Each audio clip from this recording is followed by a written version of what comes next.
এই যে 70টা তালা মারলো, আমার এত বড় ক্ষমতা, আমি তো তালাটা মারবো সেই 20 সালের 2 ফেব্রুয়ারি সকালে নগর ভবনে। এই মানি না, নির্বাচন মানি না, এই মেয়র মানি না। উনি তালাটা দেবে তো 20 সালে। 20 সালে কি ঢাকা শহরের কোনো দোকানে তালা ছিল না? কোনো দোকানে তালা ছিল না বলে কিনতে পারে নাই, তাই মারতে পারে নাই। এই তো 4 বছর ঢাকা শহরে কোনো তালা ছিল না দোকানে, তাই উনি মারতে পারে নাই। ইউনূস সরকার এসে ঢাকা শহরে তালার ব্যবসা শুরু করেছে, তারপরে তালা আইছে দোকানে দোকানে, তাই উনি সেই তালা কিনে তাই মারিছে। 28 মার্চ উনি তালা মারিছে। একটা সরকারি অফিসে তালা মারে, ফাইজলামি কথা না? কত বড় বেয়াদব। আচ্ছা, তারপরে নির্বাচন গেল, উনি মামলা করলো 1 মাস পরে ট্রাইব্যুনালে। মামলা করলো কি, যে এই নির্বাচন মারি না, ভুয়া ভোট হয়েছে, মানি না, এই কয়ে নির্বাচন বাতিল করা হোক। নির্বাচন বাতিলের মামলা করে, মামলা হলো। মামলা হওয়ার পরে আর কোনো খোঁজ খবর নেয় না। নিয়ম হলো নির্বাচনী মামলা 180 দিন মানে 6 মাসের ভিতর নিষ্পত্তি করতে হয়। নিষ্পত্তি করে দেবে কোর্ট, যে রেজাল্টই দিক। কোনো খোঁজ না, কোনোদিন হাজিরা দেয় নাই, ওই মামলা কোনোদিন তোলেও নাই বিচারের জন্য, কোনো কিছুই না। যেই তারপর 4.5 বছর মেয়রগিরি করে চলে গেছে, ওই 4.5 বছর ওনার মুরোদনেই একটা তালা মারার, পিঠির চামড়া তুলে ফেলে দিত তখন। তারপর 2018 সালের নির্বাচনে যে কারচুপি তারা বলে বা আমরাও দেখছি, 2018 সালে বিএনপি নির্বাচনে যাওয়ার পরে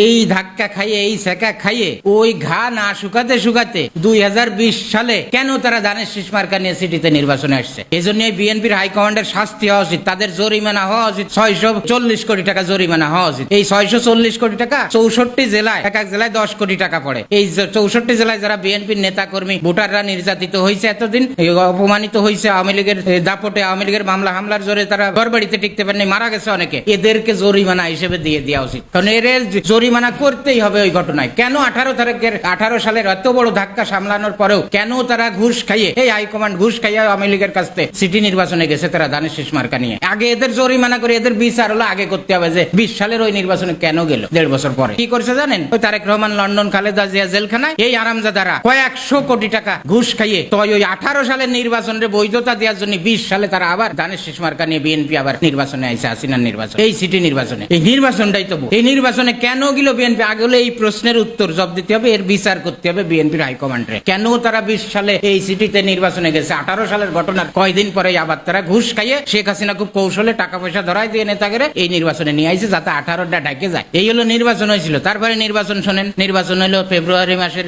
1 তারিখে 2020 সালে নির্বাচন হলো। নির্বাচনে কি হয়েছে? 2 সিটিতেই মনে করেন আপনার বাড়ির কাছে 10টা সেন্টার, 10টা সেন্টারে ইশরাক 100% ভোট পাইছে, অন্য কোন দল নীল, সব আর সবাই নীল। আবার দেখা গেল 20টা সেন্টারে একটা না ভোট পাইছে তাপস, অন্য সব দল নীল। ওই সব দলে কি ওই সব দলের কমিটিও ছিল না, তারাও 2-1টা ভোট দেয় নাই। এটা কেন করছে? মানুষ ভোট দিতে গেছিল না। না যাওয়ার পরে রিটার্নিং অফিসার কমিশনের, নির্বাচন কমিশনের সাথে যোগাযোগ করে এক সাইডে ভোট দিয়েছে অফিসাররা। ভোট দিয়ে এখন দেখছে ভোট তো একজনের সব দেওয়া যাবে না, সারা সিটি ব্যালেন্স ঠিক করতে যাইয়ে ঠিক ওরে ওইভাবে সব ভোট দিয়েছে, সেই জায়গায় আওয়ামী লীগ একটা ভোটও পায়নি। এই করে নির্বাচন করে ওরে 3.5 লক্ষ ভোট দেখালো, আর ওরে দেখালো 6 লক্ষ ভোট তাপসরে দিয়ে নির্বাচনে জয় পরাজয় হইলো। ভালো কথা, আমি নির্বাচন মানি না। ওই দিন আমি 11টার সময় ইশরাক বলিছে নির্বাচনের দিন নির্বাচন বর্জন করলাম। আমার সব এজেন্ট মারিয়ে ধরে খেদাই দিয়েছে, ভোট কেন্দ্রে লোকজন নাই, নির্বাচন বর্জন। উনি বর্জন করলো।